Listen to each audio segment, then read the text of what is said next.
Το Feng Shui σαν επιστήμη έρχεται να διαμορφώσει το περιβάλλον, τον χώρο μας, είτε πρόκειται για το σπίτι, είτε για το γραφείο, είτε ακόμη και για ένα οικόπεδο, με τον καλύτερο δυνατό τρόπο, έτσι ώστε να δημιουργήσει ένα υποστηρικτικό, ζεστό και άνετο περιβάλλον που μπορεί να προσελκύσει καλοτυχία και να υποστηρίξει τον άνθρωπο στην επίτευξη των στόχων και των ονείρων του. Σαν ορισμό, το Feng Shui αποτελείται από δύο λέξεις. Το Feng που σημαίνει άνεμος και το Shui που σημαίνει νερό.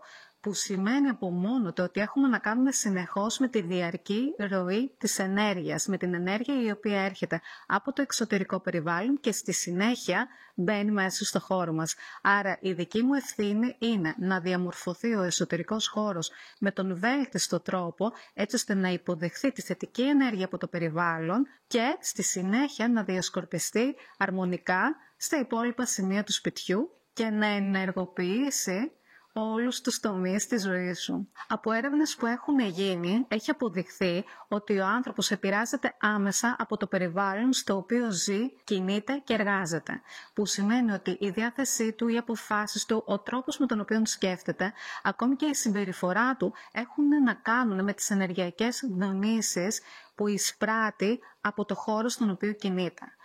Άρα, ένα υποστηρικτικό περιβάλλον μας κάνει να νιώθουμε ασφαλείς, να χαλαρώνουμε, να έχουμε καλύτερη διάβγεια, με αποτέλεσμα να μπορούμε να αναγνωρίζουμε τις ευκαιρίες που μας παρουσιάζονται και πώς να τις αξιοποιήσουμε με τον καλύτερο τρόπο.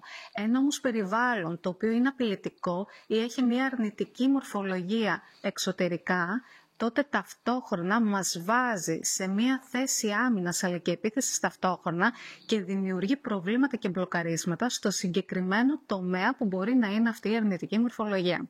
Εδώ θέλω να δώσω ένα παράδειγμα. Εάν έχουμε ένα διαμέρισμα όπου έχουμε εξωτερικά του διαμερίσματος στην Ανατολή, για παράδειγμα, έναν στήλο της ΔΕΗ, ο οποίος είναι πολύ κοντά στο δικό μου το χώρο και ταυτόχρονα εμείς καθόμαστε στο ανατολικό κομμάτι του σπιτιού με την πλάτη προς την κολόνα, τότε να ξέρετε ότι ο συγκεκριμένος τομέας μπορεί να προσελκύει πολύ πιο συχνά προβλήματα. Τα προβλήματα αυτά έχουν να κάνουν με την ανάπτυξη, έχουν να κάνουν με τη λήψη πρωτοβουλειών, με την ενδυνάμωση, με το θάρρος και κατά πόσο εμείς οι ίδιοι μπορούμε να αναλάβουμε την ευθύνη του εαυτού μας. Άρα σε αυτή την περίπτωση το άτομο μπορεί να θεωρεί ότι είναι αδύναμο, μπορεί να αμφισβητεί τις ικανότητες και τα ταλέντα του και φυσικά αντί να επιλέγει τη δράση, να είναι περισσότερο αναβλητικό, με αποτέλεσμα να μην βλέπει πρόοδο και εξέλιξη στη ζωή του. Άρα το Feng Shui ως επιστήμη τι σκοπό έχει? Φυσικά να βελτιώσει την ψυχολογία του σπιτιού και να εναρμονίσει τον ίδιο τον άνθρωπο με το χώρο.